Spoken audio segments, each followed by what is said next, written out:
एक, शांति से भी दुखों का अंत हो जाता है और शांत चित्त मनुष्य की बुद्धि शीघ्र ही स्थिर होकर परमात्मा से युक्त हो जाती है। 2, क्यों व्यर्थ की चिंता करते हो? किससे व्यर्थ में डरते हो? कौन तुम्हें मार सकता है? आत्मा ना पैदा होती है, न मरती है। 3, हर काम का फल मिलता है, इस जीवन में ना कुछ खोता है ना व्यर्थ होता है। 4, विषयों का चिंतन करने से विषयों की आसक्ति होती है, आसक्ति से इच्छा उत्पन्न होती है और इच्छा से क्रोध होता है, क्रोध से सम्मोहन और अविवेक उत्पन्न होता है। 5, संयम का प्रयत्न करते हुए ज्ञानी मनुष्य के मन को भी चंचल इंद्रियां बलपूर्वक हर लेती हैं। जिसकी इंद्रियां वश में होती है, उसकी बुद्धि स्थिर होती है। 6, जो भी मनुष्य अपने जीवन आध्यात्मिक ज्ञान के चरणों के लिए दृढ़ संकल्प में स्थिर है, वह सामान्य रूप से संकटों के आक्रमण को सहन कर सकते हैं और निश्चित रूप से खुशियां और मुक्ति पाने के पात्र हैं। 7, जब तुम्हारी बुद्धि मोह रूपी दलदल को पार कर जाएगी, उस समय तुम शास्त्र से सुने गए और सुनने योग्य वस्तुओं से भी वैराग्य प्राप्त करोगे। 8, केवल कर्म करना ही मनुष्य के वश में है, कर्मफल नहीं। इसलिए तुम कर्मफल की आसक्ति में ना फंसो तथा कर्म का त्याग भी ना करो। 9, तुम्हारा क्या गया जो तुम रोते हो? तुम क्या लाए थे जो तुमने खो दिया? तुमने क्या पैदा किया था जो नाश हो गया? न तुम कुछ लेकर आए जो लिया, यही से लिया जो दिया, यही पर दिया जो लिया, इसी ईश्वर से लिया जो दिया, इसी को दिया।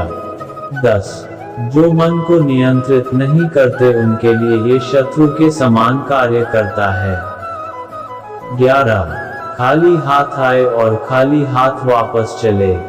जो आज तुम्हारा है, कल और किसी का या परसों किसी और का होगा, तुम इसे अपना समझकर मग्न हो रहे हो।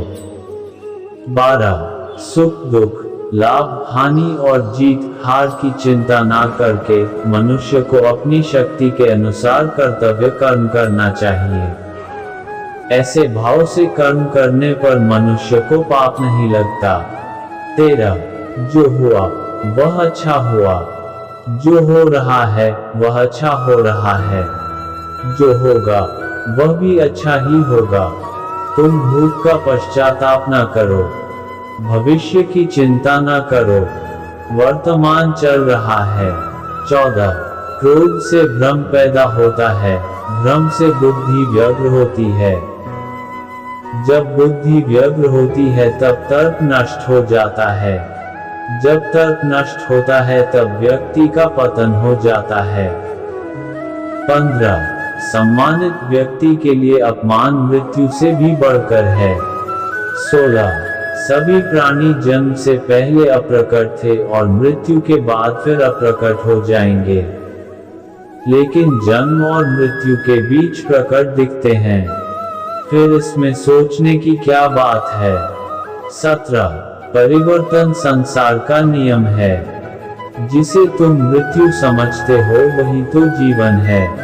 एक क्षण में तुम करोड़ों के स्वामी बन जाते हो, दूसरे चरण में तुम दरिद्र हो जाते हो।